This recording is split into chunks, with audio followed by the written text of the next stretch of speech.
Hey, what's up? My name is Robert Watson. I just recently got home from my first ever private pilot flight lesson.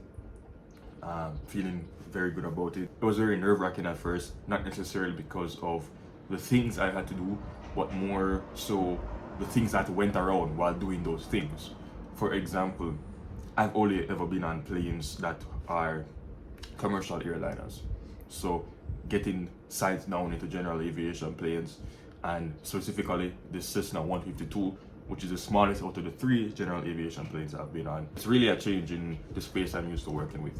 Because with a car, you have plenty of room, you never feel constrained. But in a small GA plane, especially the 152, you do feel that you're smaller. While the space is not as bad as I was expecting it to be, because I was able to sit comfortably with me and my instructor inside. It's still definitely an adjustment, because when you take off and you're actually flying above the ground, you really, well, at least for me, that feeling of, whoa, I could just fall, and if I do fall, I'm gonna die. That feeling of looming death was really a factor. Was really a factor against me. But the more I flew, the more I focused and took my mind off it, the more I got into the flow of things. Because after a while, when I stopped, peeking my head out the window to the side and seeing, whoa, we're pretty high up. Whoa, that's a long fall.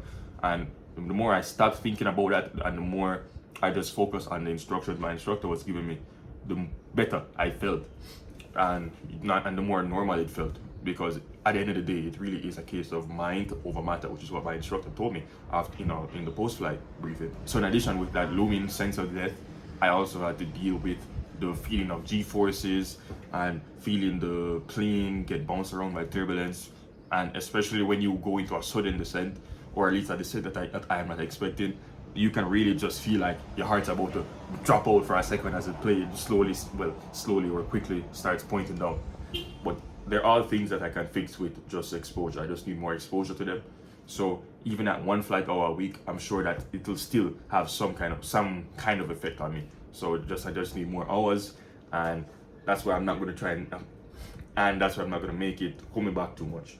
Because at the end of the day, I know that the more I get exposed to it, the more hours I put in, and the more positive mindset I can bring towards the table, I know that there won't be any issues. In terms of the actual flight itself, we went over straight and level flight, climbs and descents, turns, and slow flight. So, 4 very basic things to start off with. I felt good performing all of them. Definitely there was room for improvement, but as a first flight ever, that's not on a simulator, of course, I feel very proud of my capability. And just know I need to keep putting in the work and keep going and keep coming back stronger, keep coming back better in the next lessons to come. The only issue for me was taxiing. That was the biggest issue, because I've never been able to properly practice using rudder pedals on my home simulator. I've always been limited. To just a twist axis. So I never really got that chance to build some kind of familiarity of what to expect. And because of that, I was veering left and right on the center line when taxiing. But again, it's something that I can correct with just more practice. I know for sure that getting those rudder pedals at home is really going to help me, especially when I'm only flying at most one flight a week. I know that's definitely going to be helping me with retention, especially on a weak area like I have with taxiing. In the air now, using the rudders is not. I didn't find it as difficult. It was really to the point where I was asking my instructor, sir, are your feet on the pedals, or are they just shadowing them? Because right now I'm doing quite fine, but I'm wondering, am I just not pushing in enough effort? But he's like, nope, that you're doing it all by yourself. So I was like, oh, cool. But yeah, going back to that sense of dread, as I said, after a while, you just ignore it when you just get absorbed into the actual task at hand. And when you land and you come out of the aircraft and you just go about your day, at least me, I always start thinking to myself, was I really just in the air a couple hours ago? and here I am now, just moving on like nothing ever happened. So it's just really amazing how badly your mind can go against you, even though it's supposed to be for you. So you really have to be ahead of yourself, because if you're ahead of yourself, you won't be ahead of the plane, and if you're ahead of the plane, then we don't want to talk about that. Whew. But yeah, that's pilot lesson 1 out of 40 minimum, out of the way. Feeling very good about it. I have a genuine smile on my face.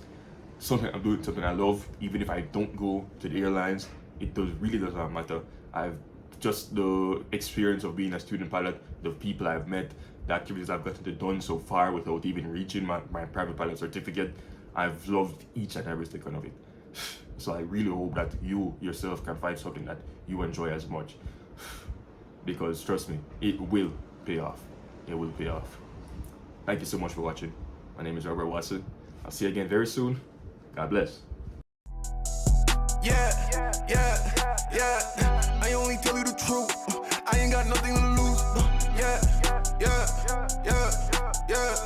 Yeah, I gave my life to God and I'm still ballin'.